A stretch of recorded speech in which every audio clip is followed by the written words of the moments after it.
come taste my affection. In a taxi filled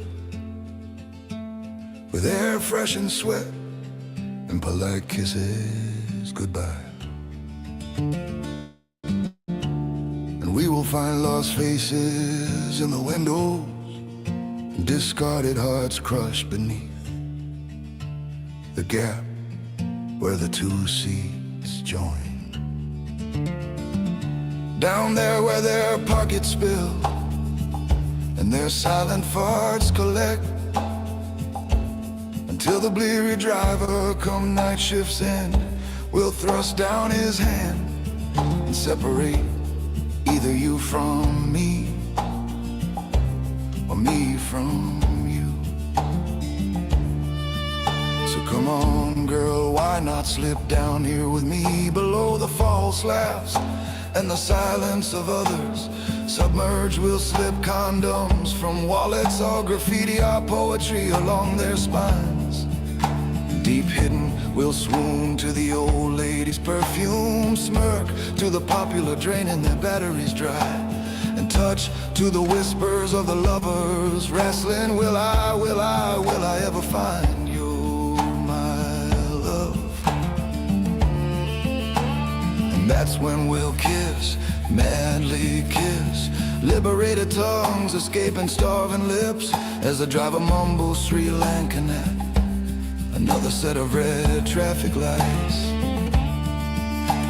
Aroused by our hiding, we'll stroke to their tempo, foreplay to their drugged and their drunken beat, before making love to the lonely tune of their fingers drumming on the vinyl.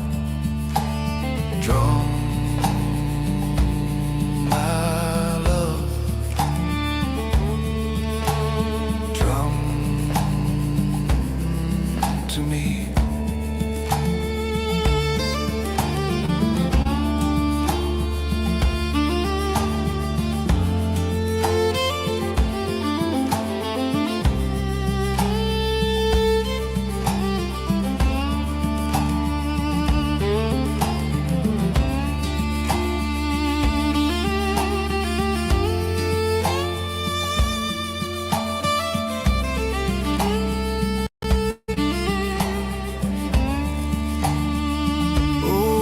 Come on, my love, come hide with me amongst the pen's hair clips and scrawled numbers discarded on the back of those spent flip-top matches. And together for a night we'll try outrun the sleep, until the world has been driven to where it should be, and that inevitable will rip either you or me free, and leave the other here like a spent cigarette lighter,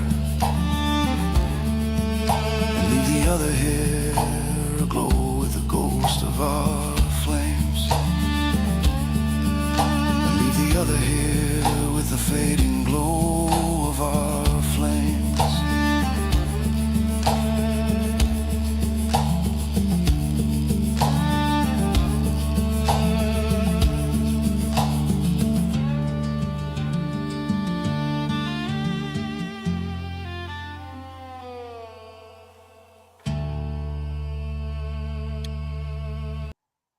That's Taxi Lover. I actually wrote that poem when I was about 19, and so AI's finally put it to music. But I want to talk about something serious before I bring on the great man. Um, a few years ago, we did a lot of touring with Wade Norshausen and the Billboard Battalion. I know in the last few years he hasn't been that fond of me, but regardless, I don't have any animosity towards him at all. And I actually feel for him because I've heard that for Christmas he got a stroke and he's in quite a bad way. So this is him. This is him on one of our tours that we did. There's Florence behind him. And I just want to say that I really wish him the best. And I hope that he's still with Belinda. I believe that was his partner then. And yeah, I just wish them the best in his recovery. It's very, very difficult to come back from a stroke. So I hope it's minor And Wade, I hope you get better, brother, and take great care of yourself. And hopefully this year will improve from here. That done. Let's bring on the Lindsay. Here he is. How are you? Hello, Michael. Yeah, it's good. That's a fairly sober way to start, and I certainly man. wish all This the year's best. starting. One of the things starting that I with would say, just briefly in terms of that, he's a relatively young man. My eldest son, who passed away a couple of years ago, he had an unsuccessful operation on a brain tumor 13 years before he died, and they did savage damage to his brain, and he lost a lot of his facility to access words. And so that was when I first started to have a professional and a personal interest in the phenomenon of neuroplasticity. And whilst our brain can't repair itself, what it does is it finds alternate pathways to give you access to what you actually need. Yes, and I have heard of and it, you know, so yeah, my eldest son Scott made. He never recovered enough to be able to work or anything, but his improvement was really encouraging and spectacular. And so even though a stroke is a terrible thing, it is recoverable. And I would hope that if Wade does get that message, that it will turn around his attitude. And I'm sure he's got professional people talking to him about this anyway, but it's not all bad news. There is a reasonable capacity, and the younger you are, and the more you challenge. I remember Scott was an artist, and he was a coffee lover, and he'd lost the labels to everything. Like, he didn't know my name anymore.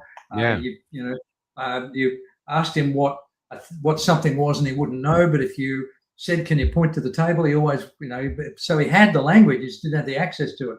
And so he would go into a cafe, and he would say, "Could I have a please?" And they'd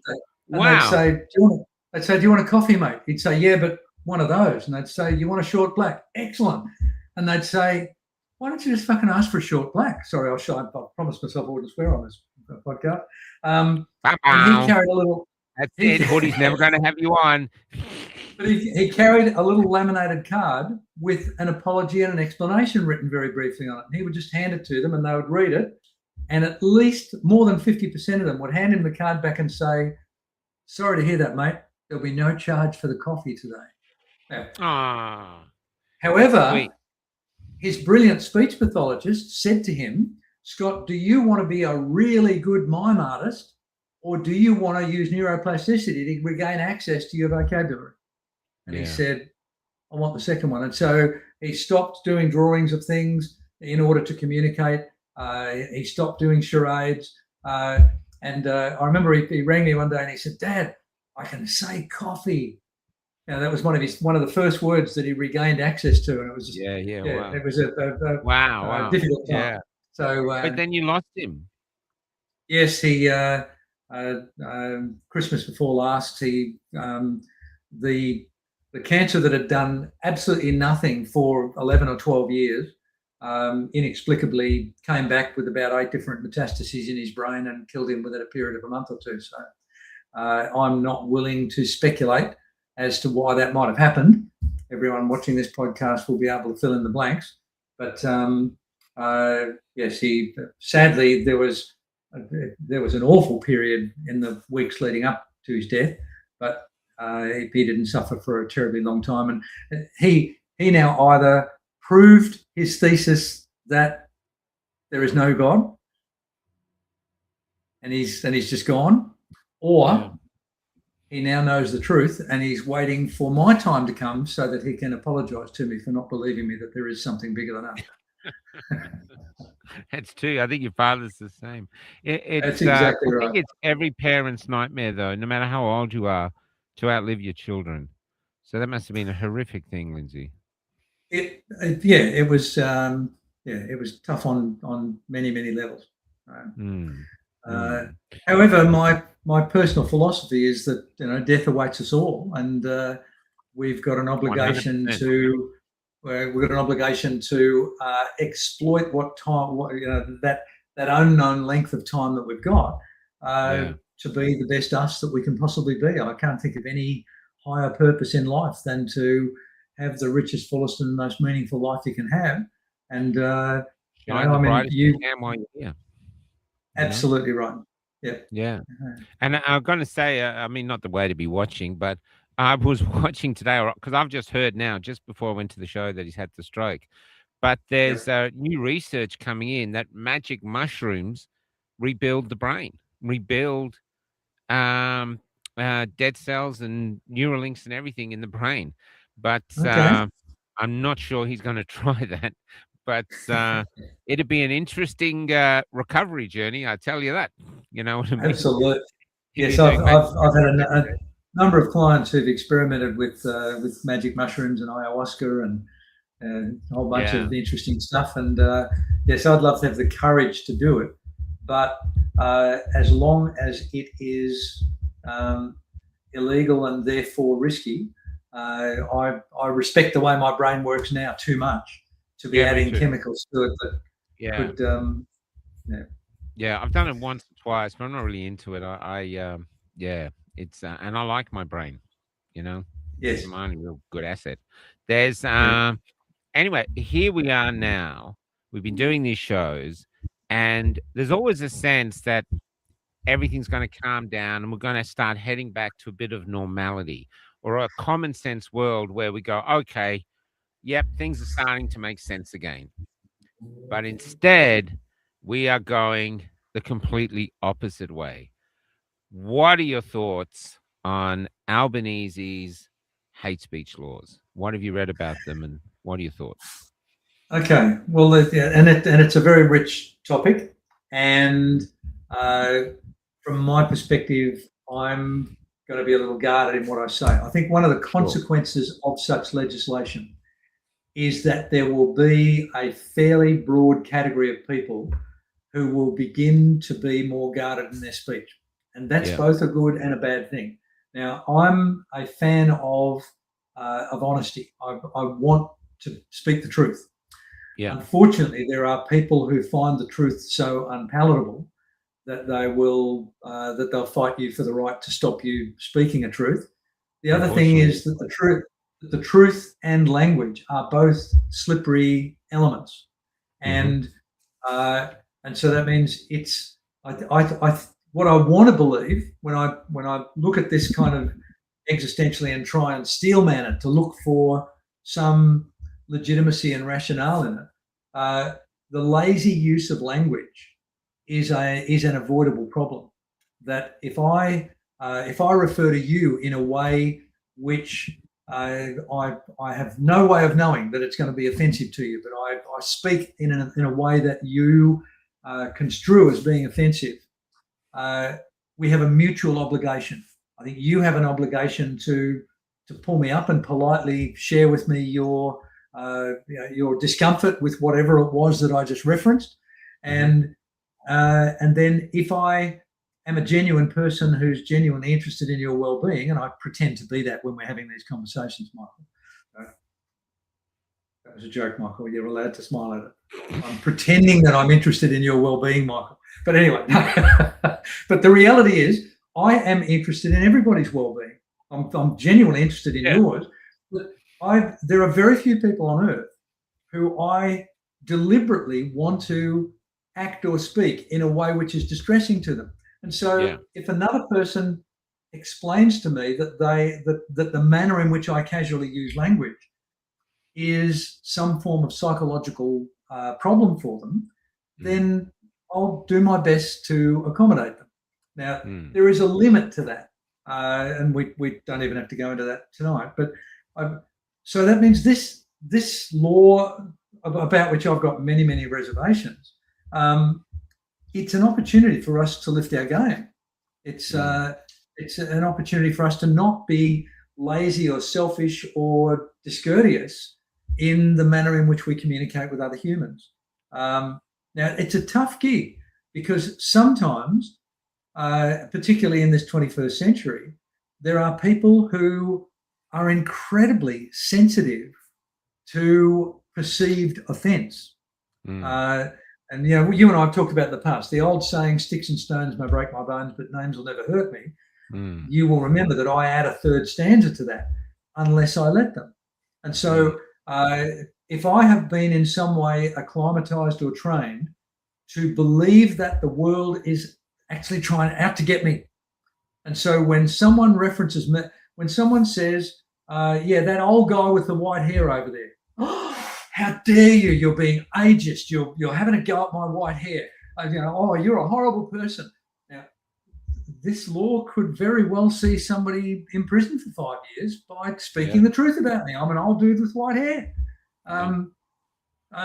So they're concerns, but I think it's thrusting something into the mainstream conversation, which I think deserves being considered. My understanding, and this is a very limited, I've not read the 400 pages of the legislation, and I have no real interest in it. I just want an everyman's understanding of it. But my understanding is that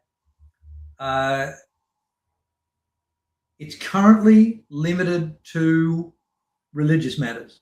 It's the Trojan horse that it appears to be is related to anti-Semitism. Now, I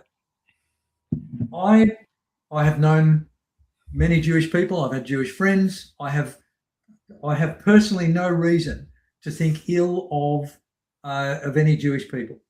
So that means I do not want to have the legal right to speak hatefully about a group of people just because they're Jewish, or because they're the color of their skin, or the religion, or the country they come from, or whatever. I don't want that legal right. And so if that's what's being limited, then I'm not violently opposed to this if that's all it is. And I'm not saying that's all it is. I'm just saying under those circumstances. However, if Michael Gray Griffith carries out an action which is harmful to me, I want to be able to call him out on that behaviour. What it means is I need to be a little bit less emotional when Michael harms me with his actions or his words. I want to invoke the discipline of not saying that Michael Gray Griffith is a horrible person. What I want to train myself to do is say, yeah, I know Michael Gray Griffith, and I've seen examples of his bad behaviour. So that means I'm now not demonstrating hatred towards Michael. I'm demonstrating what I personally believe is my legitimate right to hate somebody's behaviour. So, I don't want to have the right to blame all Muslims for the behaviour of a handful of I don't know whether it's a minority or not, but I don't want to. What I want to do is focus on the people whose behaviour is hateful, and if they happen to be Muslim, then I don't want that to be the defining thing. I want their appalling behaviour to be the defining thing. This is a person who happens to be Muslim and who gunned down a whole bunch of people enjoying a Jewish barbecue. So I'm very much in two minds about it. I looked specifically today to find groundswell interest in approving this particular legislation. I looked for evidence of people saying, "Oh, it's about time we passed a law like this." Now, I did that because I expected to find a lot of them that would have been invisible to me before I started looking today, because I'm a conservative, and the things that I look at on things like Google and Facebook, the algorithm understands my philosophies. And so it because it wants me to keep my eyes on the screen, it feeds me things that I think I'll be approving of and continue to watch.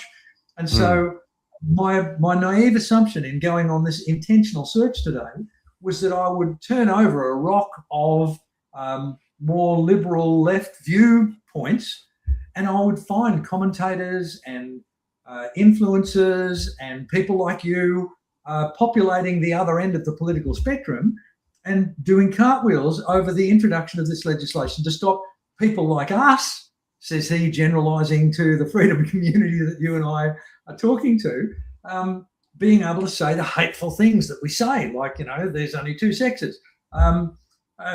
But I couldn't find it. And I searched and I searched and I searched, and I could find institutions, I could find politicians, I could find academics, but I couldn't find any sign of a groundswell. No. Now, that there's a tsunami the other way. Exactly. In fact, I found it really irritating that even though I was very specific in my interrogation of Google, of YouTube, and of AI, I tried to make my prompts very specific.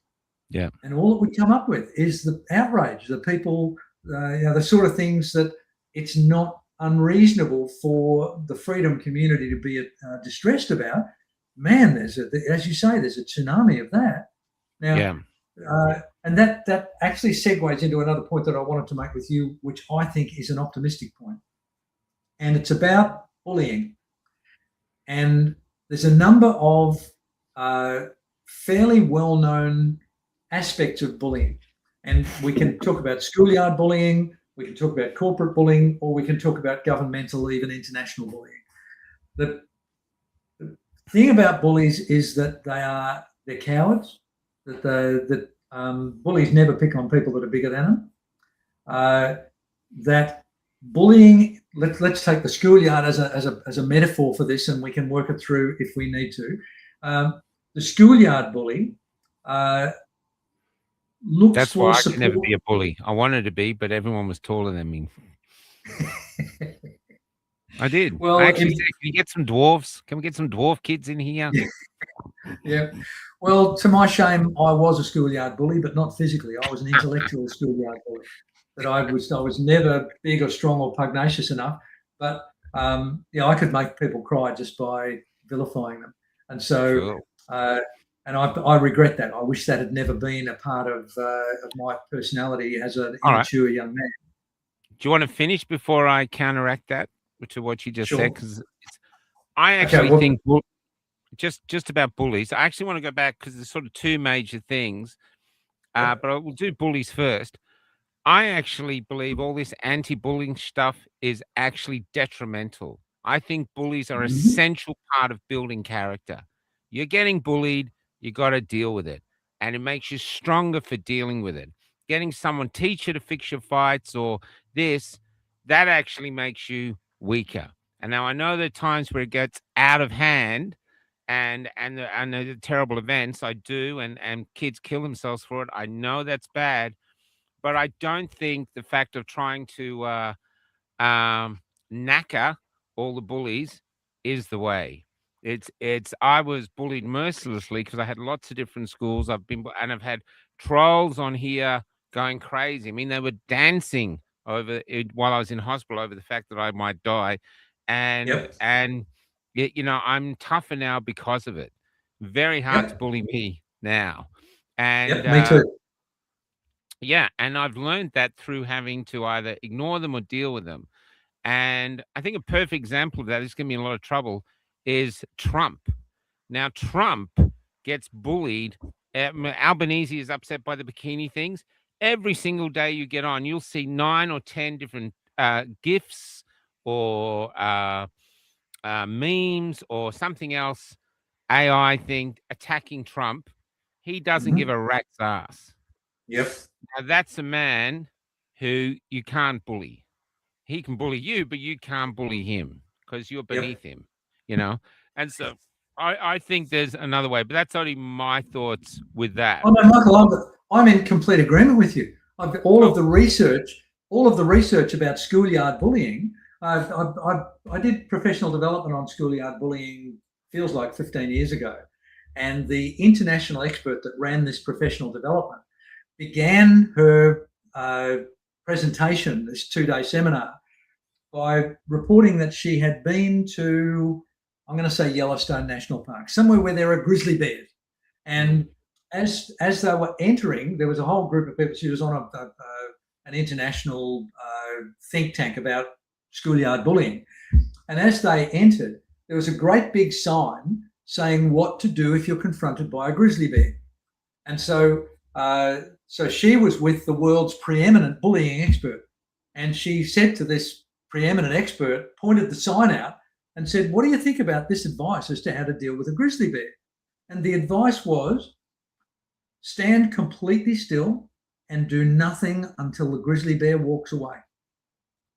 And the international bullying guy said, well, it's the only thing that makes sense. And she said, well, why do we tell everyone exactly the opposite in terms of bullying?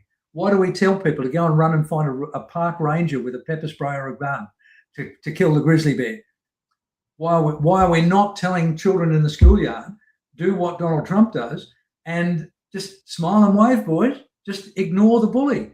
Now, there is a very distinct threshold that if it becomes physical bullying, if somebody bigger than you is beating you up, that's when you need to call the bigger bully.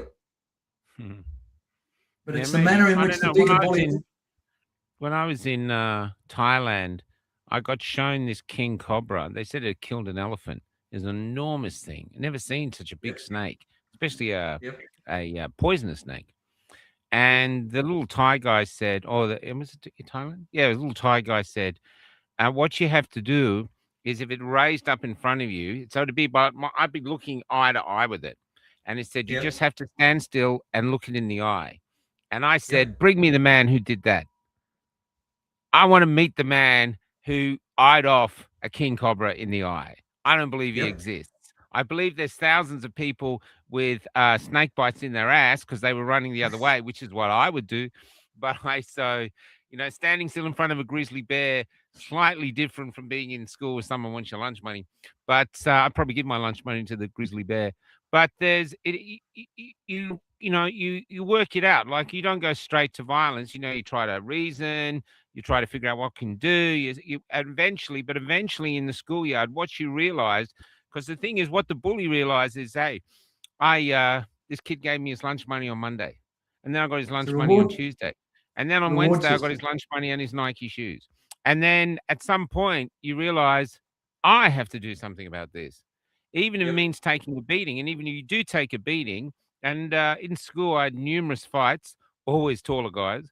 If you took a beating, they never touched you again because they want someone who's not going to fight back. And now the country is that. The country is not fighting back, and this is bullying. This is bullying against us, saying you can't use that word, you can't use this word.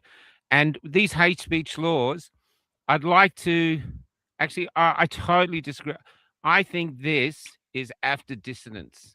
It's a weapon to silence dissidents. Myself, Topher, Hoodie, you, anyone who challenges the government in any way, they now have a tool to get rid of them. And we've seen that in England. In England, I've been reaching out to podcasters there, and they're too terrified to talk now because they will go to jail. And unfortunately, in this schoolyard now, going to jail is going to be the test of the podcasters. All these podcasters have emerged around us, lots of great people doing lots of great things. Well, now it's the real test. If these laws come in, what are you going to do about it? Because the only thing to do about it is if they charge you, is to realize, well, if you really believe what you say, you're going to go to jail. And Monica Smith's done it. Nick done it. Nick, what's his name? Nick Patterson. He went to jail longer than Monica Smith. He was actually thrown in the yard. So, but he was a boxer, so he was okay. And there's been others. We've got Raina in South Australia. She's one of our people. Pulled a cop's hair. The cop had alopecia, and apparently the whole video shows the cop was quite aggressive to her. She's got 4 years in jail. So this is targeted. I believe that this is an act of war on the Australian people. It's betraying everything we stand for, the shrines, because when you hear free speech, the most important part of free speech is the word free. That's it. And if you start going, you can't say that, you can't say that, you can't do that, you can't do this, you can't do that, you can't do that, you can't do that, you can't even call it free speech anymore. It's just speech, moderated speech. And that is a great loss because I believe free speech, and when you're young, you can be insulting to everything, but you learn to get past that. but most people are considerate.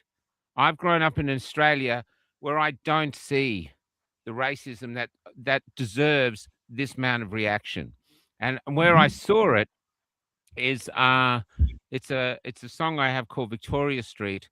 I used to be a tram driver, and Melbourne was famous around the world as a place where multiculturalism works best.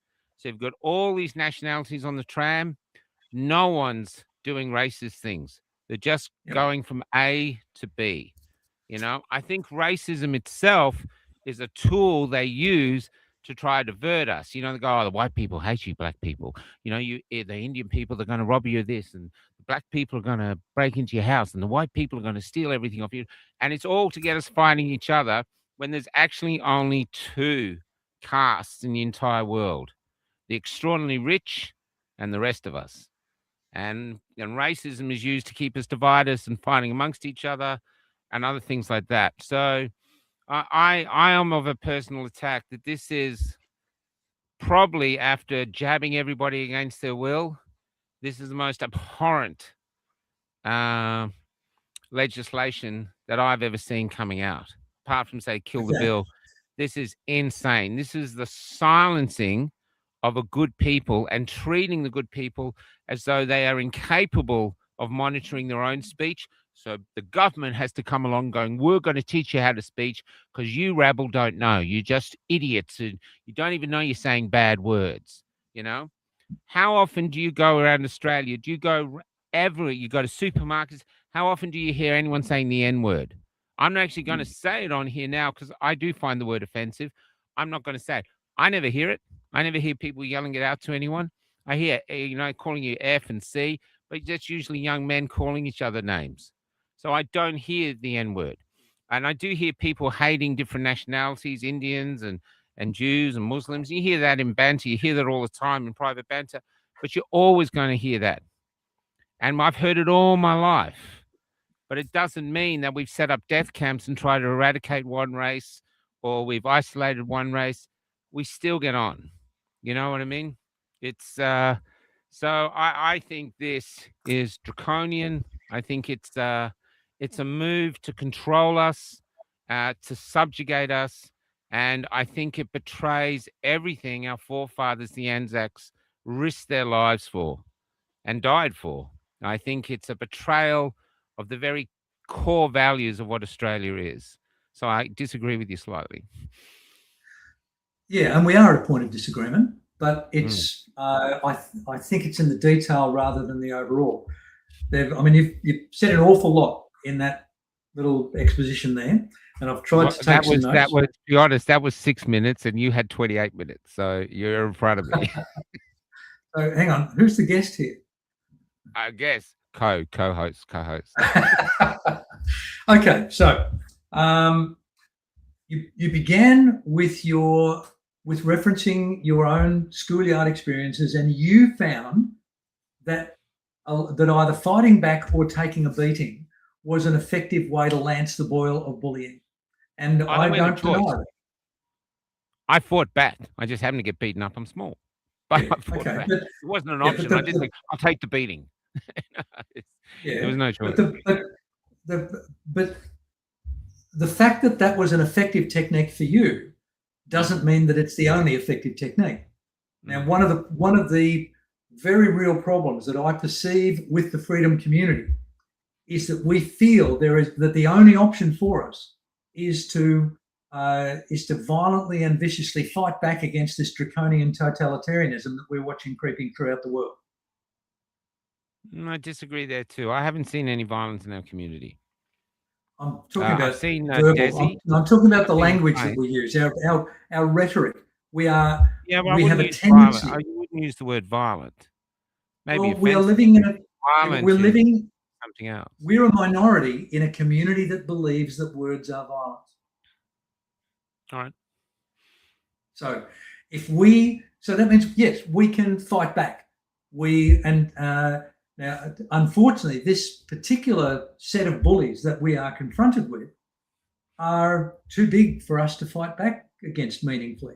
We've got the David and Goliath potential available to us, but and we would all love that. As I've admitted on this show a couple of times, my favourite genre of movies is the revenge movies, where Liam Neeson goes to France and saves his daughter from the human traffickers.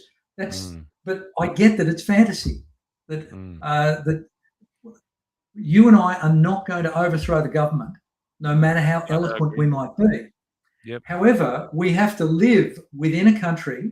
Like, I can't afford to, and I haven't found a more desirable place to live.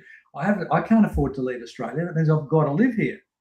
Now, if my reaction to the governmental and organisational bullying that so enrages me and the rest of the freedom community, if my response to that is to get angrier and angrier and angrier, I am allowing their behaviour to negatively influence the enjoyment of my life. And it's futile, because I can't beat them. And so my anger becomes a self-destructive thing, and I just end up getting beaten up all the time. And it's conceivable that they might choose you and I as a canary in the coal mine, and they might come after us. They might glean the one or two words that we use or reference in today's conversation to come after us. And if we do, God help us, because they're bigger, more powerful, and they're more willing to cheat than you and I do. We don't have the ability to cheat the way they do. And so the silver lining of this particular black cloud, of this, what I think is a pretty scary bit of legislation, the silver lining is that it might just motivate us to start to talk and act a little bit differently, which has been my common thesis through all of these conversations. I want us to build a campfire of joy and functionality and acceptance that people are attracted to. I don't want people coming because they say, oh, gee, it sounds like you guys are having a fantastic argument. Can I join? I mean, you've seen the Monty Python sketch on the £5 argument, haven't you? I think so, I yeah. paid for a fight. The guy came in and he said, is this the room where I get the £5 argument? No, it's not. Oh, but they told me to come in here. No, they didn't. But hang on, I've paid £5 for an argument. No, you haven't. It's futile argument. Arguing. And I've said to you a number of times, an argument is two people trying to ascertain who is right, and a conversation, which is what we try and have, is two people trying to ascertain what is right. Now, if we as a movement start to focus on what is right, not trying to prove that we are right, then that could change the entire dynamic of this. I mean, it's like crazy Christians. Oh, you haven't found Jesus. You're going to go to hell. Nobody wants to have an ongoing conversation with somebody like that, and I don't know why they keep doing it. I don't know where they find their acolytes. When we walk the dog, there's oftentimes a couple of lovely ladies who are Jehovah's Witnesses, and they just stand there quietly with their little stand of pamphlets, and we engage with them and have a chat with them, and we don't talk religion or anything. But you've got to wonder how many people they actually manage to get into the Jehovah's Witnesses just by standing there. But they're not being offensive to anybody. They're not harming anybody by doing it. More strength to them. Not that I'm not proselytizing on their behalf. I'm just saying it doesn't make sense to be angry and outraged and banging your fist on the table all the time. It just you get a warm glow from the people who do passionately agree with you, and that's going to do is shrink our numbers. I mean, the stand in the park that I go to, it's down to 3 people now. Yeah. And that's we're hearing that a lot. Yeah, we're finding that. Let's go back, because I have to disagree with you again respectfully, but let's go back to truth. Truth is interesting because I hear a lot of people saying that's my truth. It's our truth, my truth. So there seems to be our truth is my interpretation of it. It's my view. It's my opinion. But then there's a real truth. There's an actual truth that, that's a perfect example at the moment is there's a thing going viral in America with a senator questioning one of the Democrats' major doctors, and he's saying, can men give birth? And she just refuses to answer the question. She just doesn't answer it. And she can't because she's invested. She's got backers, she's got trans people working with her. But the whole world knows men can't give birth. I can't even believe we're asking the question. And here's this, esteemed doctor refusing to answer it. And that what happens if the lies get perpetuated like that, we get lost. The truth is like true north, something we're always aiming for, so we can sort of know where we are. And I think one of the best tools we have to discover the truth, including the truth of who we are as people, is free speech. My fear is that what people do is they don't want to offend, they don't want to get in trouble, so they won't just curtail or won't just self-censor with, I won't say that word, I won't say this word. They won't say anything. They'll just do shallow, simple talk. Talk about sport, talk about renovating their kitchens, talk about their trip to Bali. And if you remember pre-COVID, that's how Australia was. We went in a place where you'd go in and someone would be hollering at someone. Even if they did, usually they were crazy and everyone just let them go. Maybe they're on drugs, maybe they're just a nutter, and they let it go. But the good majority of people would not get on a tram or a shopping center and start screaming obscenities about another race. It just didn't really happen here in Australia. And so I don't think we actually need these laws. I don't see any great need. We've already got the hate speech laws in place. They can do everything they want to do anyway. This takes it to another level. What I actually think happening is the country is so corrupt. They've got the turbines. They're bullshit. They don't work. A lot of them aren't even connected. The solar panel farms, we know they're not connected. I've had people who work on these farms going, they're not actually connected. They don't actually work. Huge amounts of money going overseas. We're pushing transgenderism in the schools without the parents' knowledge. That's evil. Full-term abortions, evil. The majority of Australians, if you had a referendum, I reckon 80 to 90% or more would go evil, evil, evil. We're in this crazy time where we're losing our culture, including, it's not against immigration, but mass migration. I'm going to town after town. All anyone's talking about is how their town is being lost. The new migrants are buying up everything.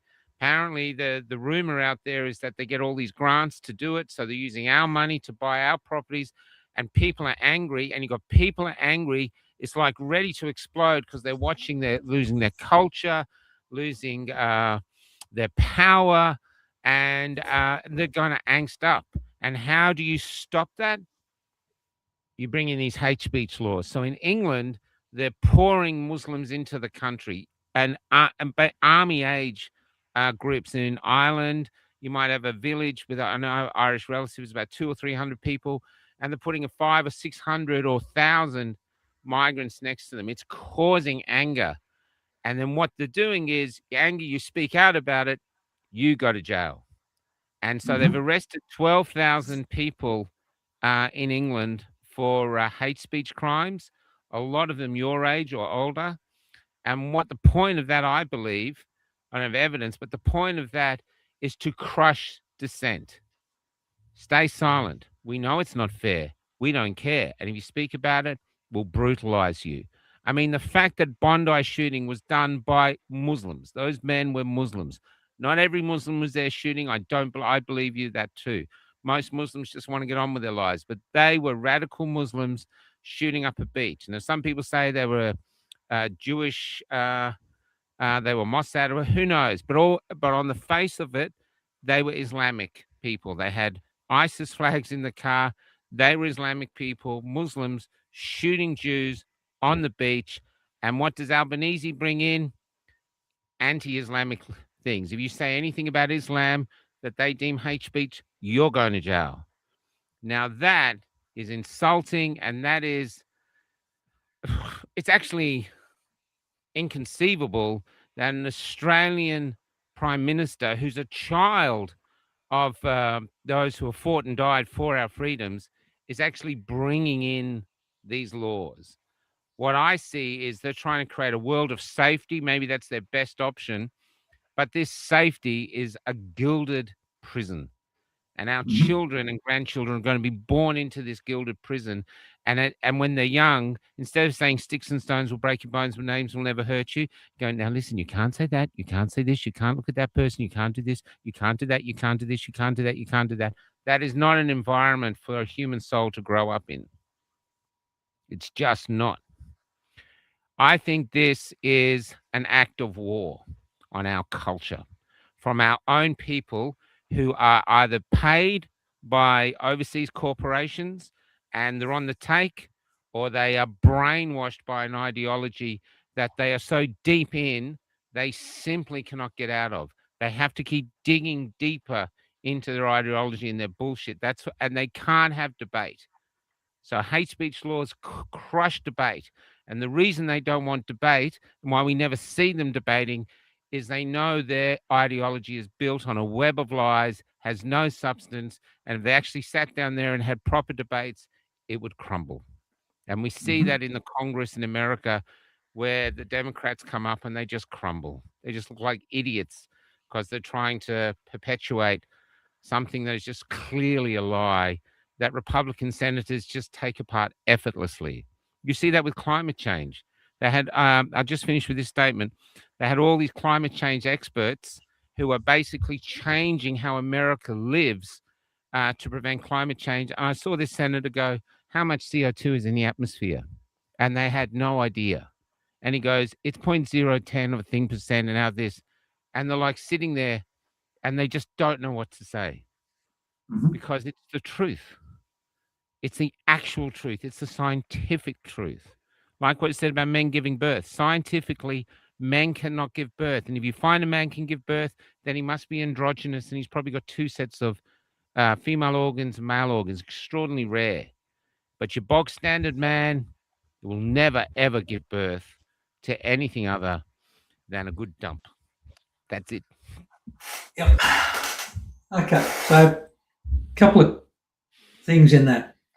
First, on the subject of truth, you and I are definitely going to disagree on that, because I can partially agree with you that some truths are easily defendable and difficult to deny. But on the rare occasions, thankfully rare occasions, where I've been called upon to be an expert witness in court, they ask you to swear to tell the truth, the whole truth, and nothing but the truth. Yeah. And millions of people have made that affirmation within court. When it came my time, I was not comfortable saying, yes, I agree. So I worked out that, and I've never been questioned on this in court or in tribunals. When they ask me, do you swear to tell the truth, the whole truth, and nothing but the truth? I say, I do to the best of my ability. And they've never queried it. Yeah. Now, the bottom line is you have your truth, Michael, and I have my truth. Now we both I agree. There are our truth. Yep. So that means there are things that you and I will agree on that you and I will see as absolute truths. Yeah. But we don't actually know that they're absolute truths.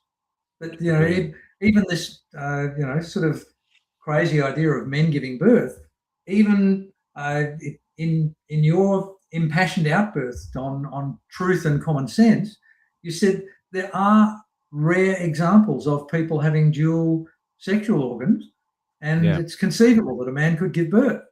Now no, they're androgynous, so they're half man, half woman. So they're a boy. They're not actually a man. They're halfway between. And I agree. Look, perfect example of the truth is when I filled this bus up with diesel. I knew I didn't put diesel in it. Exactly. That was my truth. Yep. I would have gone on court, put my hand up and said, absolute petrol. I put petrol in, not diesel. I would have stood up in court. I promised to tell the whole truth. I did not. And Kelly actually called the garage and they looked back on the CCTV and I put petrol in there. Exactly. And I still today struggle because I know I didn't, but I can't get away from the actual truth. So you can have your truth, my truth, but I still think in a lot of occasions there is an absolute truth. Yeah, but absolute not in every truth, case, but it is. Well, thank you for that acknowledgement. It's far fewer than not in every case.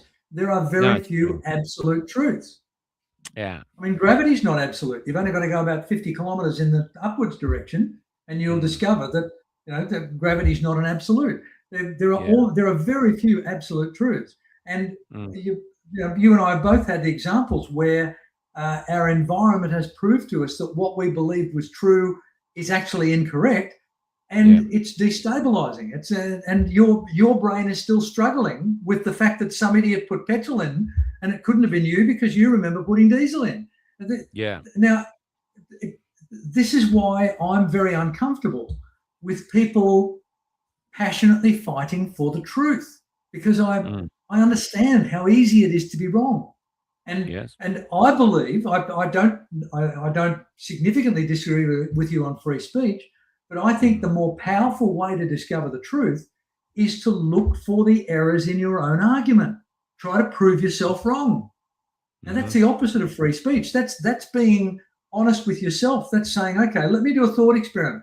What if I'm wrong? Now, I don't think that happens very often in ordinary humans.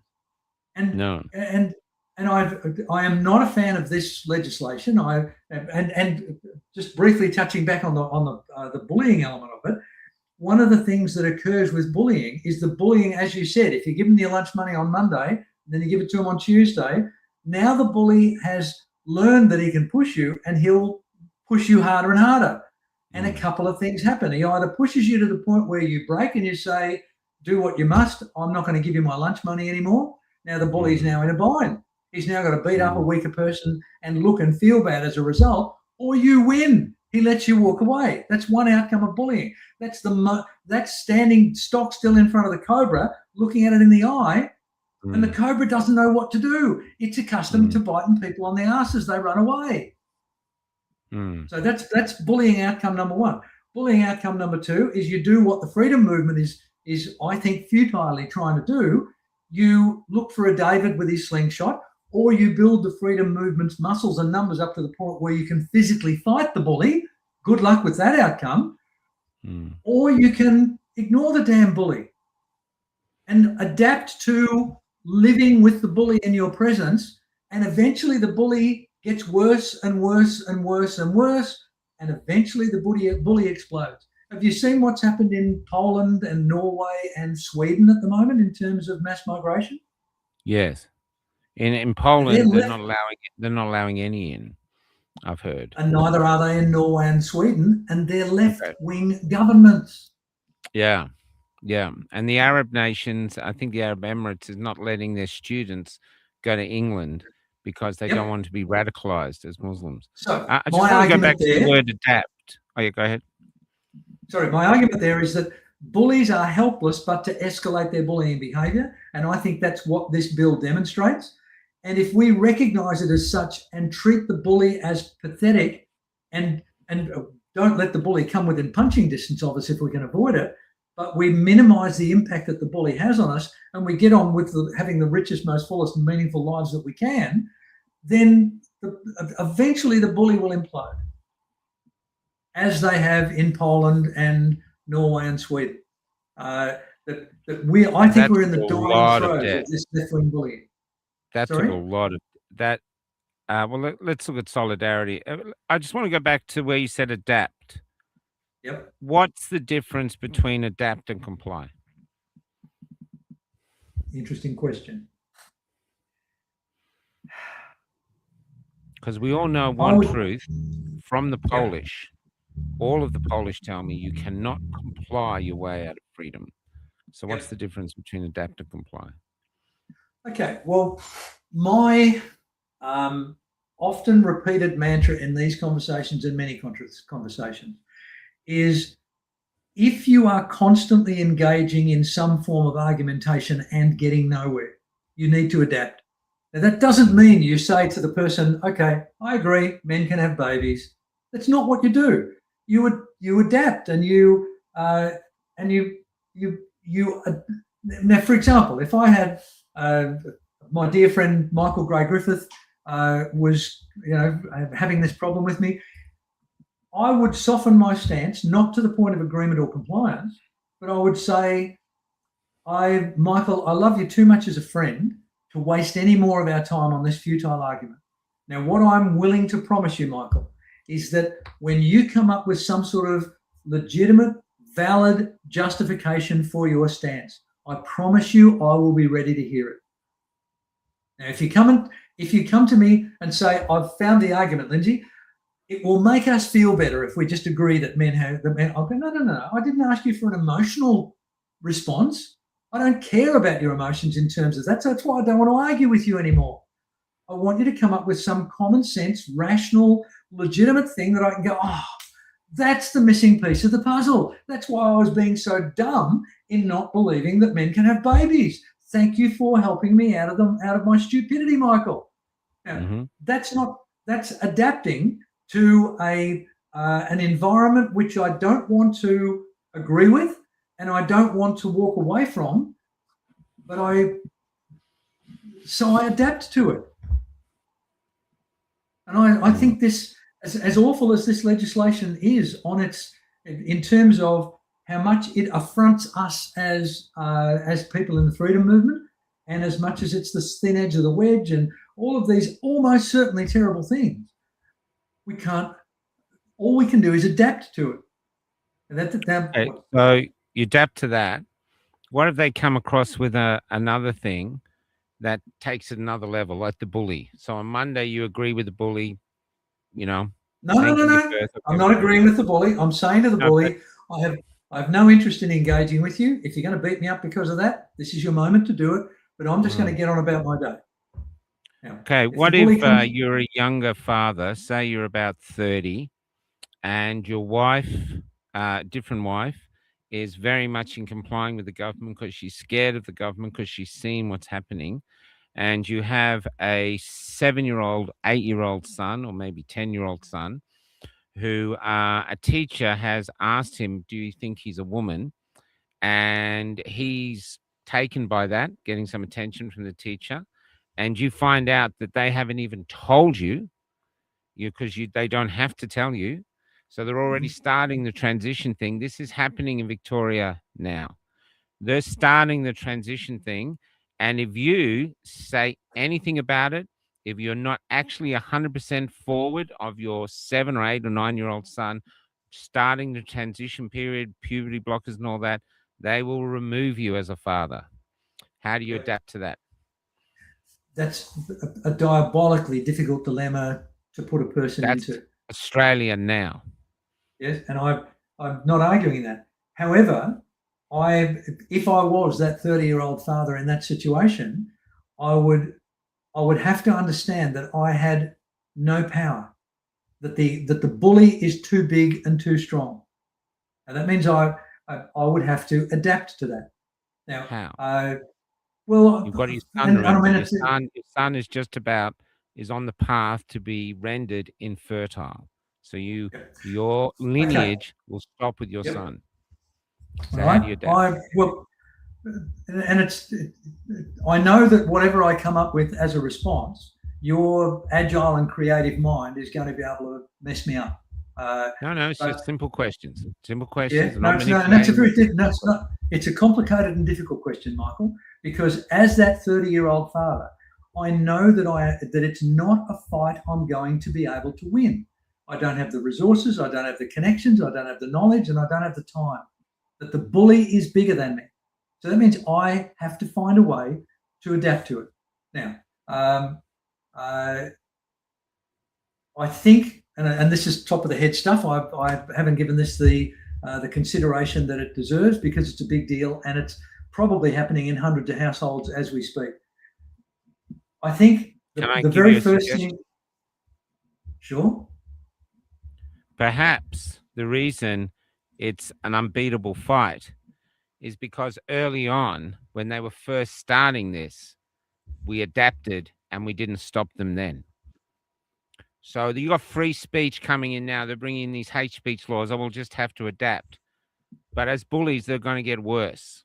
They're going to start. But hang on, Michael. Wait a minute. You've just changed the subject. No, you've just changed the subject. No, it's the same subject. It's the same subject. No, it's not. You want me to travel back in time? When they brought in same-sex marriage, there were people saying, if you bring in same-sex marriage, they're going to bring in the safe school thing. That's where it started. Because I was pro same-sex There's no marriage. disagreement there, Michael. But we Let can't me finish. undo Let me history. finish. Though. But what I'm saying is, you're saying we couldn't defeat it now. So as a father, you've just got to be a spectator to watching your beautiful son, who you love and adore, start the path to becoming infertile, and probably Now, a point even suicidal. Can we replay this conversation to where I actually said those words, Michael? You just filled in the fucking blank, mate. Yeah, no, but you're saying you're adapting. You just said, Lindsay, you're saying you're going to have to just be a spectator and watch your beautiful son be fucked up. That's what you just told me. I said. You said there's nothing you can do. The bully's too big. So no, if the bully's too big, what can I you didn't do? say there's nothing you can do. I said you are powerless to overcome the bully, and now you've jumped in and said we need to travel back in time to fix this problem. Good luck with that. And you're now putting words into my mouth saying, well, wait a minute, Michael, this is really important. I'm telling you, psychologically, socially, interpersonally, there are many things that 30-year-old father can do. Like what? And they're all difficult. And they all run the risk of that child being permanently harmed. But what the child cannot do is undo the 20 years of indoctrination that began with things like the same-sex marriage rule. We have to fight on the battleground that we're standing on. We can't say, oh, it's too hilly here. 2 days ago, we were in a perfect place for me to win this battle. Can we go back 2 days and have this fight now? We've got to fight where we are. And I'm telling you that if we try and meet this, if it's an enemy, if we try, and even if this enemy is our partner, our wife, or the school system, if we try and fight them with their own weapons, I guarantee you, we will not only fail, but we will be routed so significantly that we will bleed for the rest of our lives. But if we look at someone like Michael Griffith and go, wow, here's a guy who lost everything because he wouldn't go along with the status quo, and look at what he's created out of his life. If I'd have told you 5 years ago, Michael, that you were going to be living in a gorgeous old beat-up bus called Florence and with a new woman in your life that you love, and you were writing music with artificial intelligence, if I'd have told you that 5 years ago, you'd have called the mental health authorities and got me locked away. We have to adapt, we have to be creative, and we have to never give up. But we can't, if we try and make it a full frontal battle, we will lose. And that's what this dreadful legislation is going to teach us to do. It's going to drive us underground in our thoughts and our conversations, and that's going to change our actions. And maybe that little campfire in the wilderness is going to start looking a little cheerier and a little bit more welcome, because it's not going to be surrounded by a bunch of angry assholes banging on the table and saying, we've got to fight, we've got to fight, we've got to fight. They may as well be saying, we've got to lose, we've got to lose, we've got to lose. Well, sometimes losing for the truth is a noble endeavor. Okay. Well, I would not make that recommendation to that 30-year-old father for a minute. Well, what else could he do? He's got to get creative. Let me make it simpler. So what I'm saying is, this is Monday now. First January we're in January 2026. We all knew this year was going to be difficult. So let's pretend we're all kids in the schoolyard, and it's Monday, and we're just finding out that we're going to be bullied on Monday for our lunch money, and our lunch money is our freedom of speech. If we don't want to be bullied, hand over your freedom of speech. Now, if you hand it over, it's very hard for you to take it back because they never stole it from you. You handed it over to adapt or comply, whatever.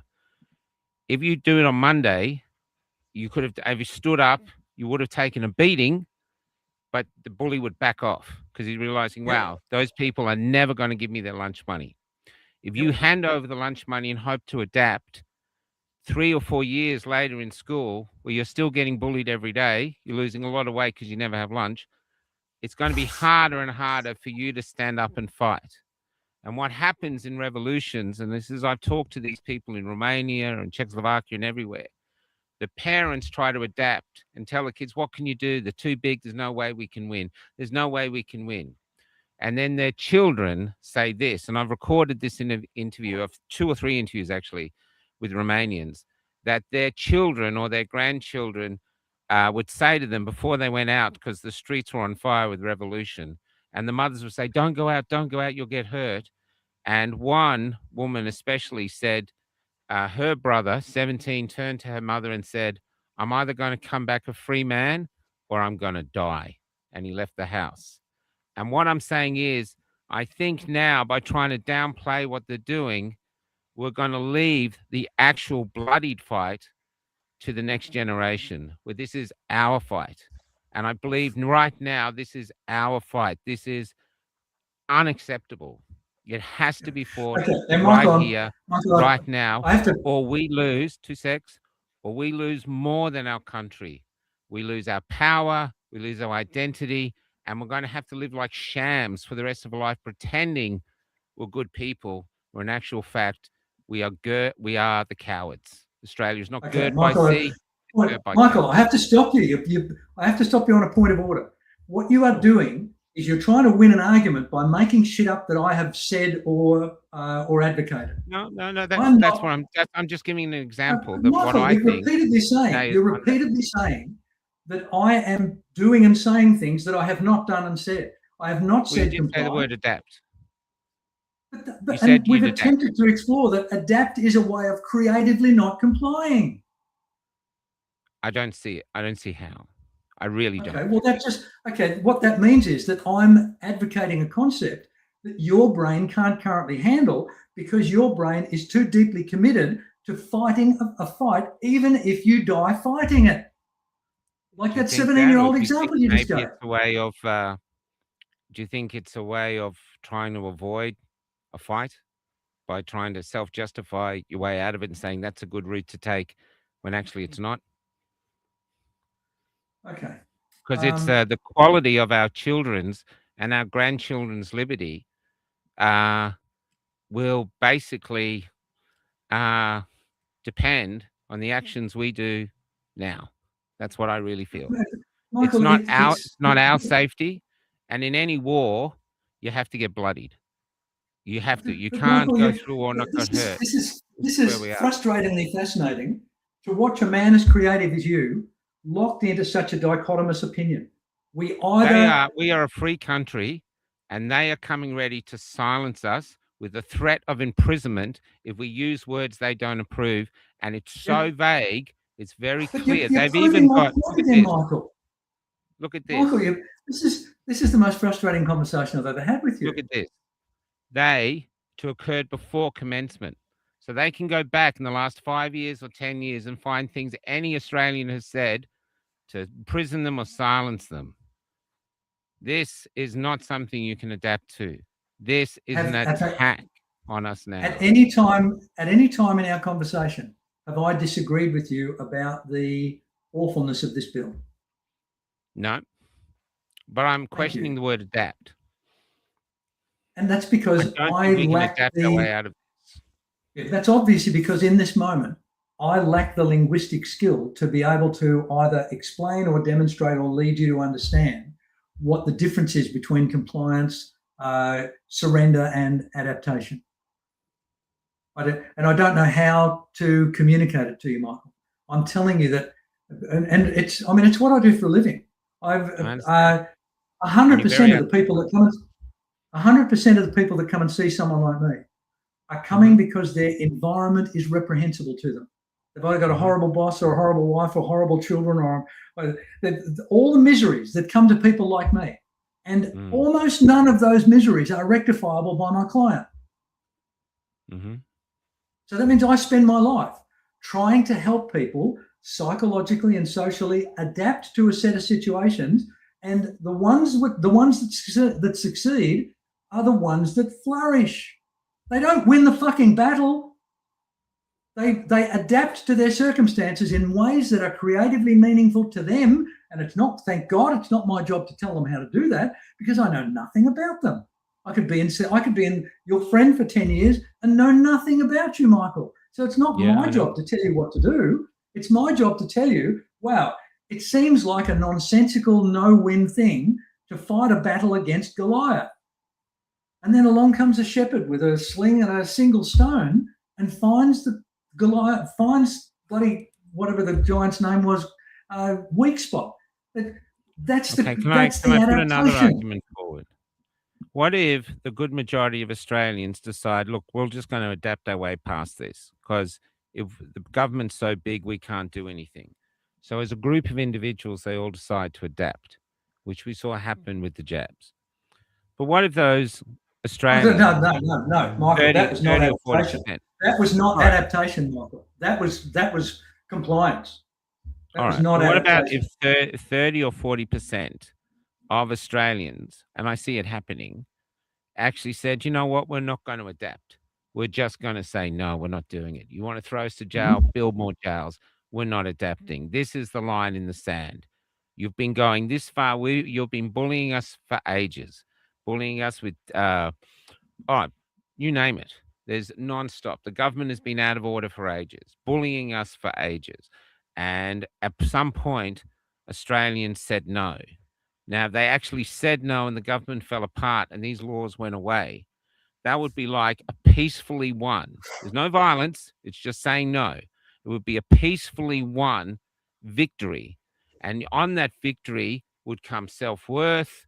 And we could build a new culture upon where we'd have the confidence of knowing if any government tried to do it this again, we know we've got 30, 40% of people who will actually stand their ground and say, no, unacceptable, we're not doing it, which make us stronger as a nation and give us some sense that we are architects of our country and not just passengers on a train where we can't reach the locomotive where our crazy politicians that are just driving us into tyranny.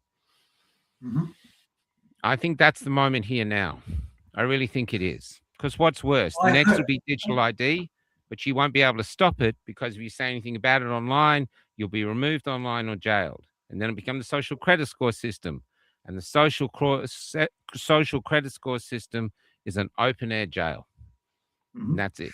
Michael, unfortunately, up until this moment, I haven't had the opportunity to complete my thesis on the evolution of bullying. There comes a time where the bully bullies too many people, and you get the Bugs Life scenario. Remember the movie of Bugs Life, where the Sometimes. I think they were hornets were bullying the bugs, Yeah, and one of the grasshopper. hornets in one of the hornet grasshoppers. That's it. And Yeah. in private conversation in the grasshoppers gang, one of them said, "What would happen if these ants realize that there's 100 times more of them than there are of us?" And the head grasshopper smacked him over the back of the head, and said, "Don't even think that." Now that's the outcome you've just described is where I believe we will end up if the freedom movement adapts. If we move from our angry rhetoric, if we move from, yep, here's put the handcuffs on me, lock me up, you can't lock us all up. We can't win doing it that way, I believe. But if we change our approach and our attitude, if we start pointing out to people, what was it like when we didn't have these sort of, and if we just say to strangers, do you find yourself second guessing things that you say out in public these days? If that eventually the bully pushes hard enough that the more numerous bullied people eventually say no. But it doesn't have to be a bloody revolution. Mm. Maybe we're it not can ready be. for we're not ready for revolution yet. In that But, argument, though, with the however, we've got an grasshopper, ace in the hole, Michael. We've got an ace in the hole. no, we One don't. nation is now polling at close to Yes. the rate that the Liberal Party is. If this Yes. sort of bullshit that we're working through at the moment, this dreadful legislation that's being rushed through, we don't know which will be the straw that breaks that giant camel's back and where the camel says no. But Well, that's where the bullies are going to that's where the bullies are going to take it. One Nation agreed to the hate speech laws the last time they tried to bring them in. Pauline Hanson agreed. I remember the interview where Yeah. she said it, and next to her, Malcolm Roberts looked aghast. He wasn't Yeah. aware. He just looked shocked. So I don't trust any politician. I think Pauline Hanson is in a good position now to pick it up, but I don't trust politicians. Now, with the thing about the grasshoppers, in response to that, I'll give you Stalin and Mao, who killed hundreds of millions of people between them, Yep. and both died peacefully in their sleep. So Mhm. I'm not a big believer that that happens. I believe for movies it can happen sometimes. I mean, it's happening in Iran at the moment, I think, and the whole world doesn't seem to care about it. I think it's incredible. Um, uh, I I feel that we have a moral responsibility. We have the responsibility of maintaining the freedoms that were given to us by our forebears.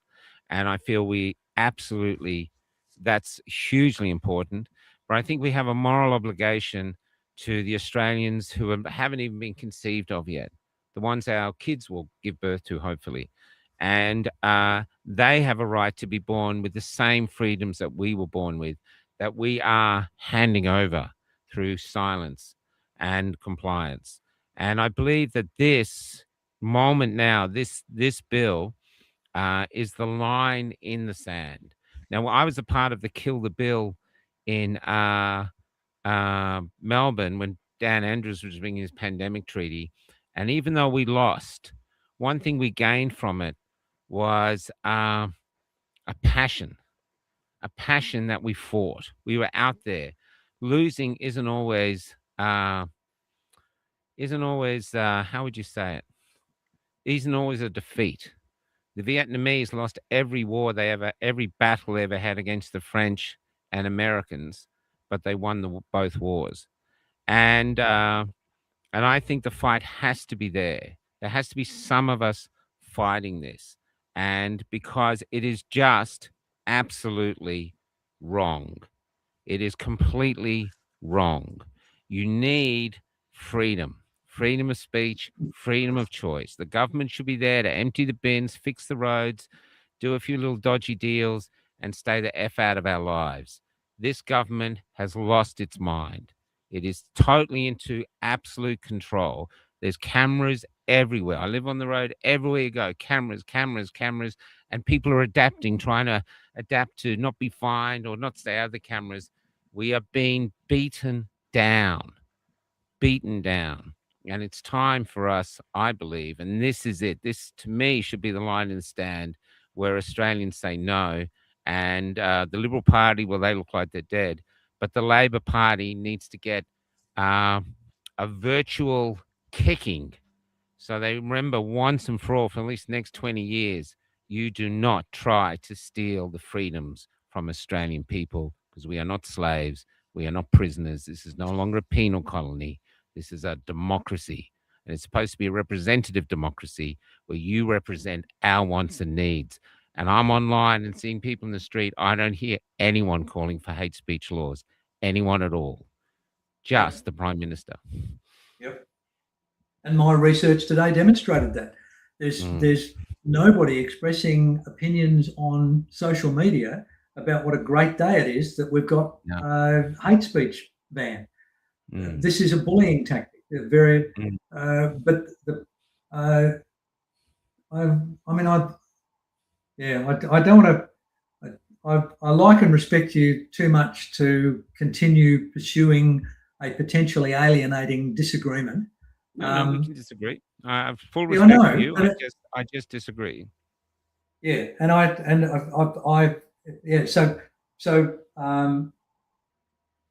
yeah, I'm not going to restate my stance, but I think we can continue in genuine disagreement without losing any love or respect for one another. Sure. But it's definitely time to kind of to put it down, to let this difficult conversation it's difficult sit on the back of the stove and stew a bit. We might revisit it. Difficult times, I mean, I might be a part of a community that has lost many battles. We lost the Kill the Bill. We've lost battle after battle after battle, and we've got disillusioned. But I still see the 832 flying. I still see people online talking. There's a lot of people who are reaching out to me with ideas and wanting to fight. So I don't think this is over. Dr. Pay, a military historian, and he's been to jail. He was bullied by them in Canberra. He says in these sort of struggles, the best chance we have of winning is we just don't quit. That's it. You don't quit, and eventually you wear them down. But I think to wear them down, you have to, or at least a good section of us, has to fight. I really believe some of us have to be prepared to go to jail for this and become symbolic for that. There's a few of us already in jail, but I believe that's what's going to have to happen. In England, they've got, someone said to me that I can't put us all in jail. Well, they've put 12,000 people in jail in England. So they're Mhm. pretty determined to silence us. And yet I still Yes. see the English calling out and fighting back. So I think this is a new form of warfare, cultural warfare aimed at the West. And it's a moment in time where every Australian, every adult Australian, especially the men, have to decide, who am I? What do I stand for? And what am I going to do now? Because now is the time uh, to define who you are and what it actually means to be an Australian. That's what I think.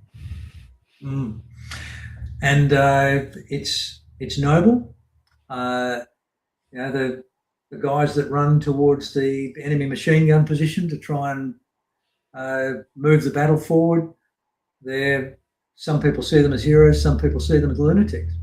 Uh, uh, I don't yeah, intend to run into any machine gun fire, but I'm certainly not going to curtail my speech because a man who gets offended by AI bikinis uh, wants me to be silenced or wants me to speak like he wants me to speak.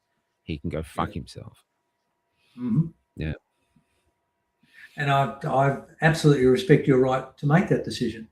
What Cheers. what I'm what I'm attempting to do in all of these conversations is Mm-hmm. to bring a relatively tonight was an exception, unemotional conversation to bear. Ah, you're a human Uh, being. only when I let my guard down, Michael. Oh well, I'm very good at getting under people's skin. um, It's a gift. but I Dark mean, gift. yeah, I'm not going to go back over the same ground, but Sure. if the battle needs heroes to be won, then I'll be so grateful that we've got people like you. If the Oh, it battle might not be needs, me. It could be if anybody. the well, There's but if the battle needs cunning tacticians and uh, creative weapon manufacturers, and metaphorically, mm-hmm. then that's what I'm trying to stimulate. That I don't want to lose our brightest and best running towards the machine guns. What I want to do is I want to fight guerrilla warfare, and I want to exhaust the enemy like the Vietnamese did to the Americans, and almost every other modern war that America's fought in, where the enemy has refused to take them on in the trenches. The enemy has used creative guerrilla tactics, used the challenging terrain that's available to them, and eventually the bully loses. Mm-hmm. It's Sometimes. gonna. I think who was in Sri Lanka? They had a resistance group that was eventually eradicated. They'd had it for ages. I'm sorry that I can't remember. Does anyone remember the Sri Lankan resistance? They were finally wiped out. I don't think Yes. anything's written. I don't believe it. I believe uh, it's yeah. This is, and I'm not saying we will win. I'm flabbergasted that we have so many Labor politicians who think this is a good idea and are bringing it in. I can't believe we don't have dissent even amongst the Labor politicians. I am seeing enormous changes in this country on various levels that most Australians I meet do not want or don't understand it or are just sick of it. And yet, the perfect example is The Voice. Australians emphatically said no to The Voice. And then in Labor, in Victoria, are bringing it in. And it's costing Victorians, I think, 75 million or billion a year, some extraordinary amount for something that they actively said in a democracy, in a referendum, we don't want this. The government is clearly no longer serving us, because a government that is serving us, where a referendum said no, they go, well, we can't do that because the people said no.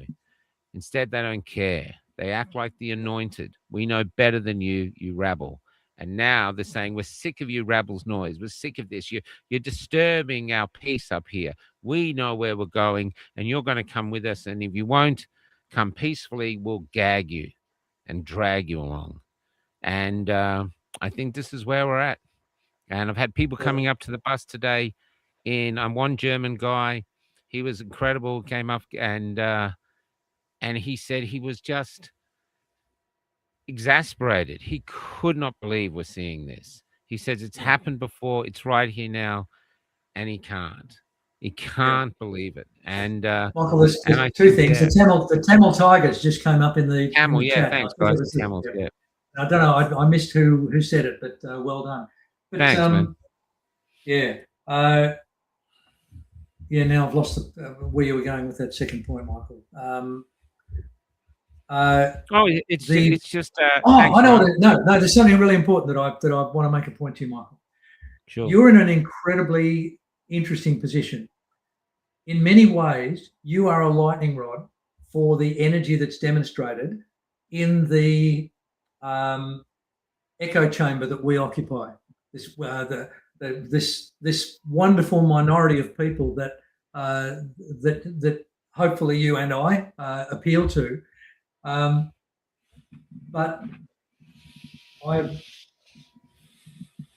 I don't speak for anybody, though. I don't actually. I'm not garnishing your comment opinion is that you're seeing a groundswell. Your comment is that you're seeing a groundswell. Only online. Okay. Yeah. The freedom community doesn't talk to me much at all. There's I do when I go to town, I meet up with a few of them, handfuls, but it's not like I've got this. I turn up at a town and thousands of people come up to meet me. It's hardly any handful. I think Murray Bridge we had 3 who come up and they're mates. And most of them, like one guy I talked to today, a great friend of mine, Eric, he's not even aware of the hate speech laws because he's got so much going on with his life that he'd been unaware. These are my own thoughts and opinions.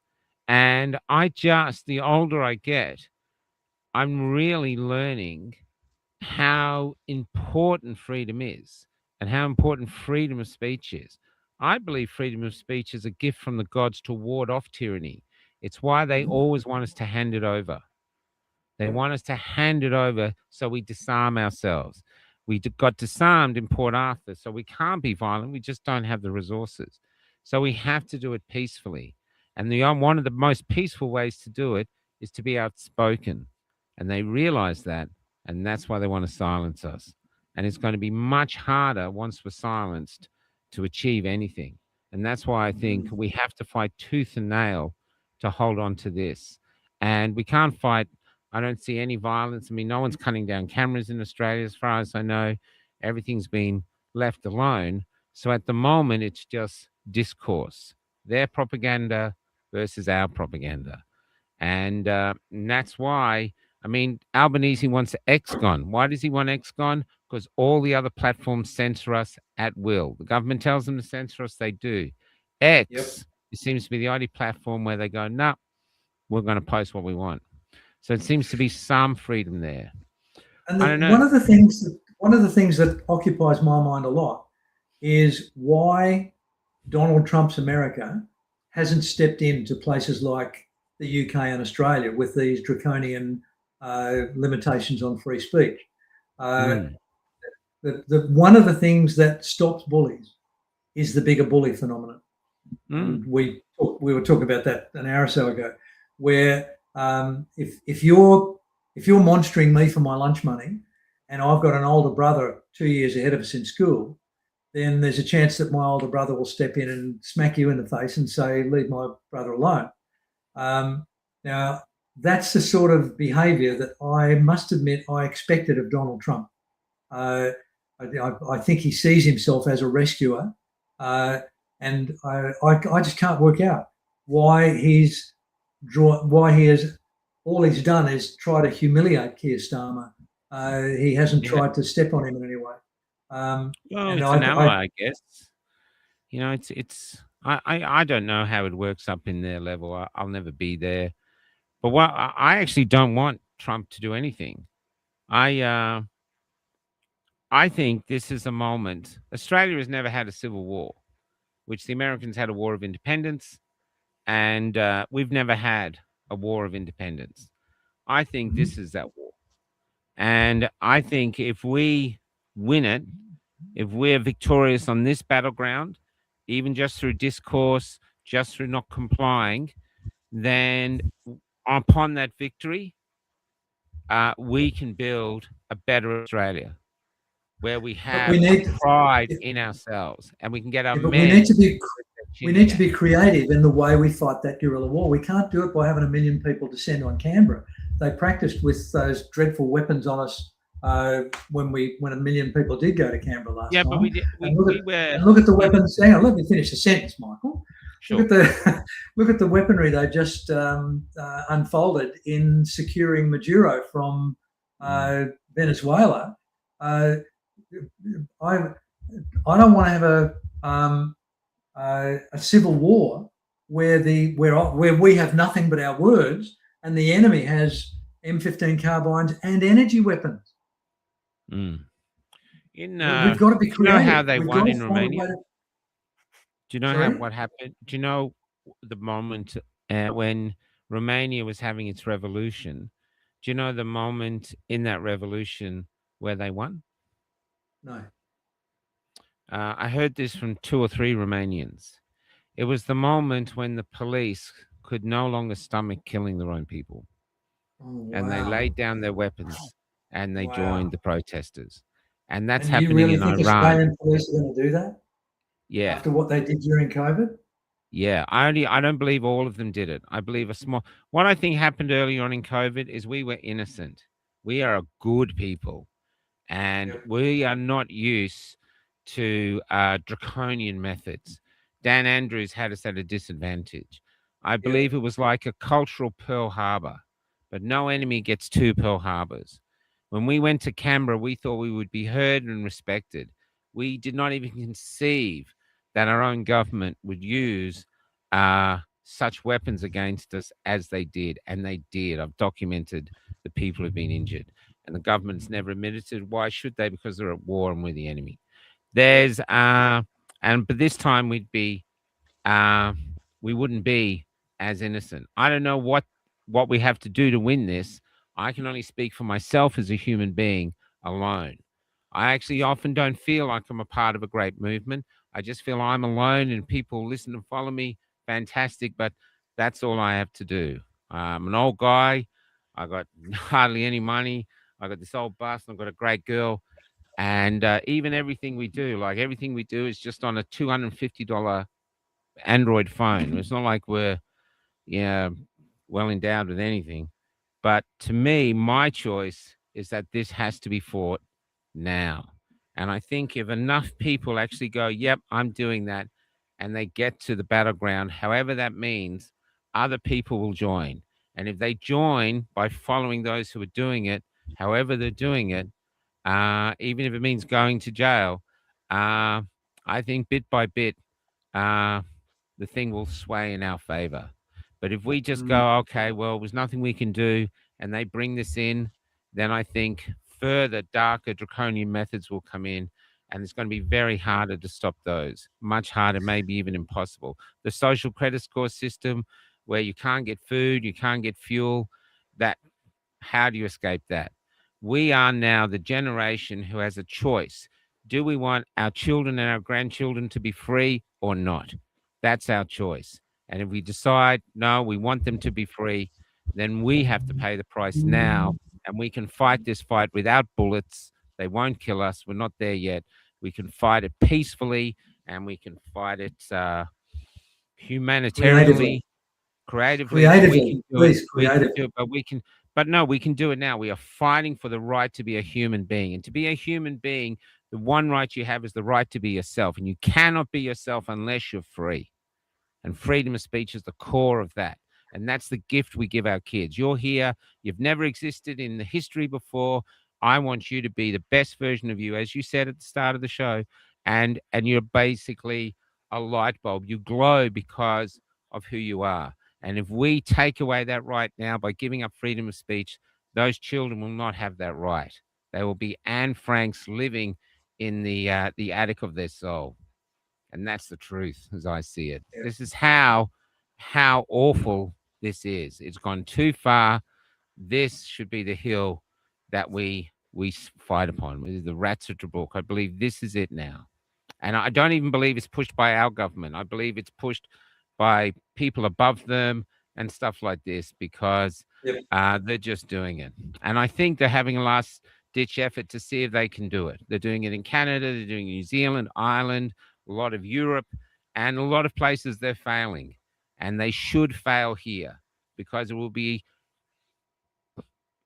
how can we show our faces around the world if all we showed was with a little bit of argy-bargy, we all kowtowed because Yep. we And didn't want Michael, I suspect that we've predominantly been in furious agreement tonight. I think the only point of disagreement has been that I'm not able to even imagine the kind of weaponry that we can create that is not the dreadful weaponry of our enemy, but it's clever weaponry of our own that they won't even know that we've created, and they won't have a defense for it. That's how we win. We can't use their weapons to beat them. No, I agree. Well, we don't have their weapons. I agree, and I don't want to fight with weapons. But you can fight with one weapon you have. Tactics, strategies. One weapon we have. One weapon we have. One beautiful weapon we have, and that's our existence. And what are you going to do with your existence?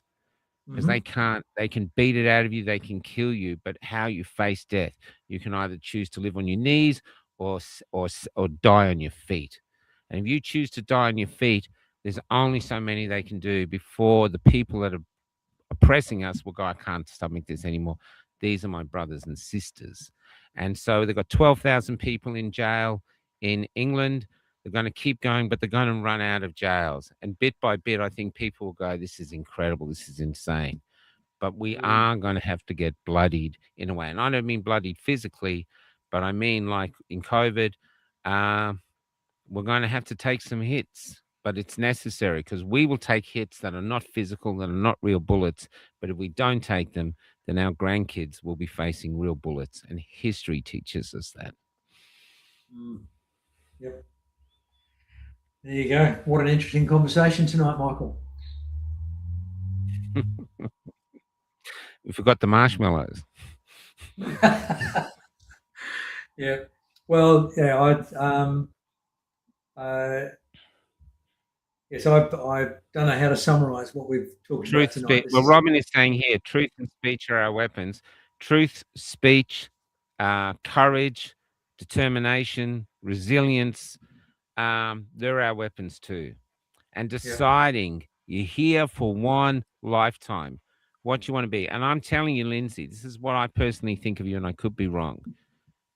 I hear what you're saying about adapting, and I totally understand it.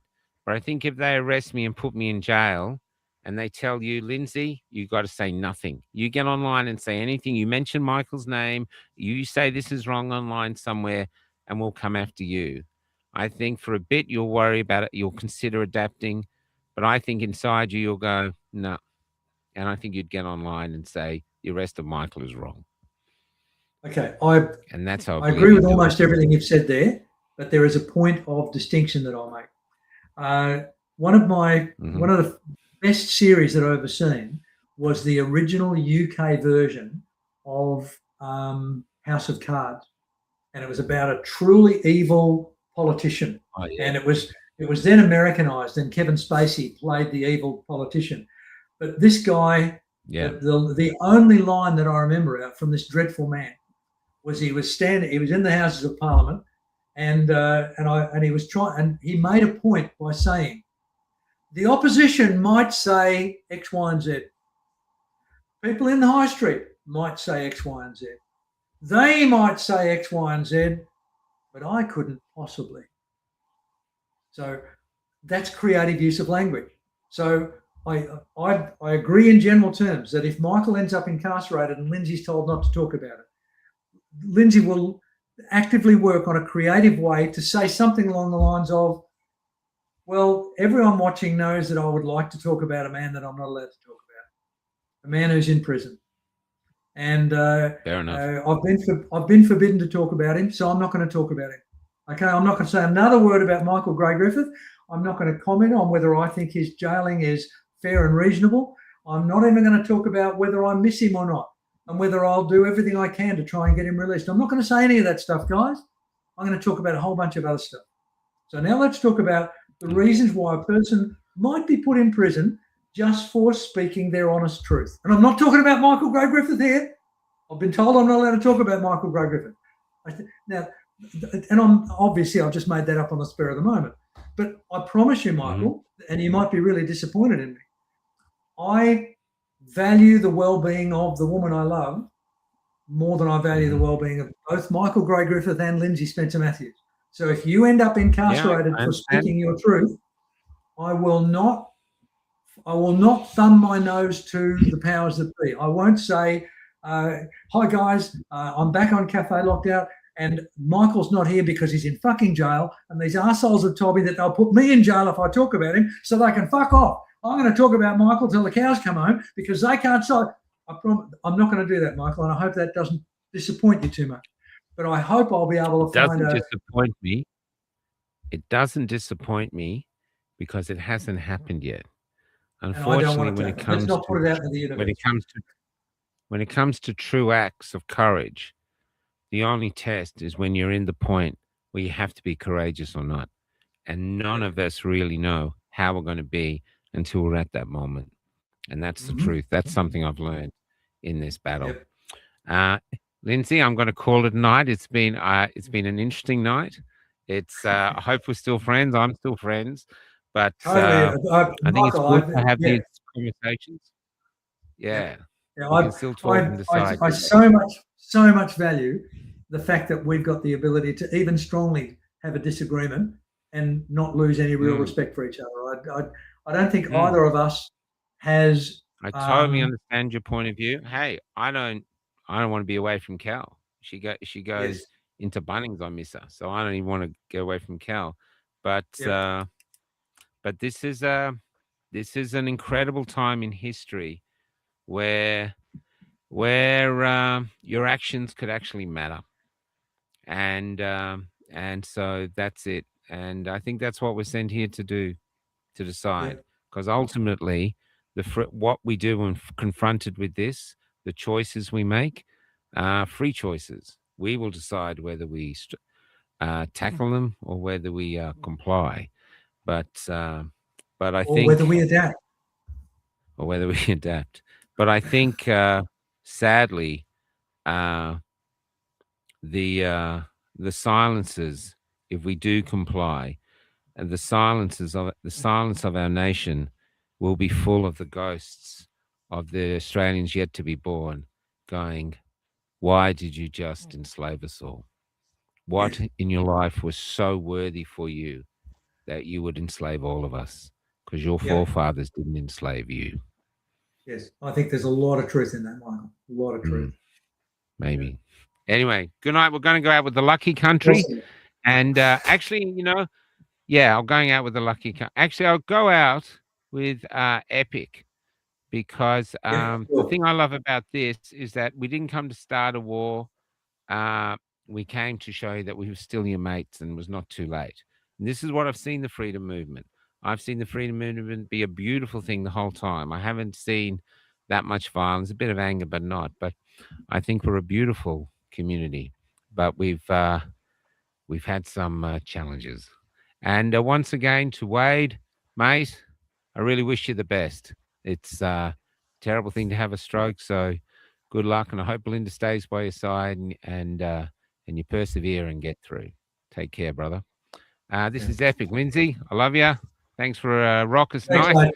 And see you later. Good night. Good night, everybody.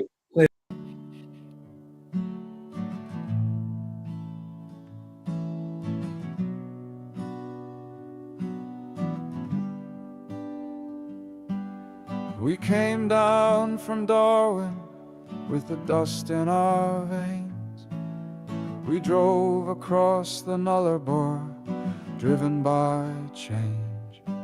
There were convoys from Melbourne and busloads from Cairns, where we camped at Wodonga and fueled up at Pheasant's Nest. And there were tears of hope singing through our liberated eyes as we scrawled freedom forever across our government's lives, as we scrawled freedom forever across all our government's lives. And we didn't come to start a war, and we didn't come to hate. Instead we came to remind you that we were still your mates. And we didn't come to start a war, and we didn't come to hate. Instead we came to remind you that it was not too late.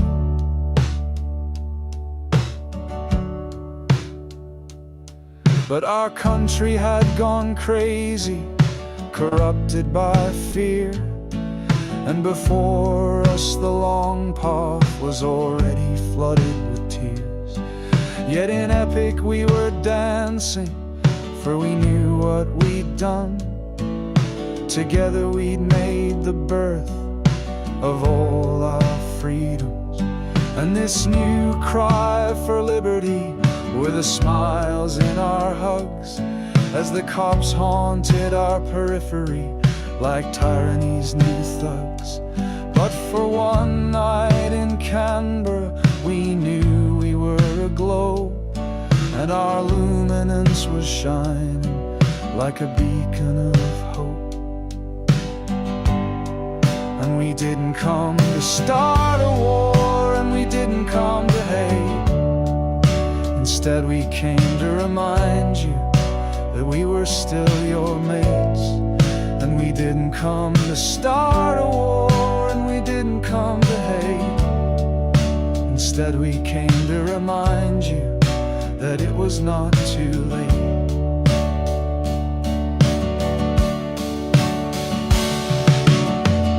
So never forget how, by just being authentic, we drew a deep line in their cold sand, from a showground called epic. So never forget how, by leading the way, we wrote a fresh song of freedom that you can still sing today.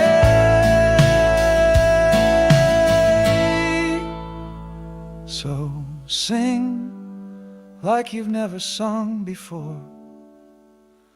Sing now like your soul's found its wings. Sing out like an echo through our time, until our grandchildren are born humming our lines. Until our grandchildren are born in the freedom's warm and glorious light. Until our grandchildren are born in the freedom's warm and glorious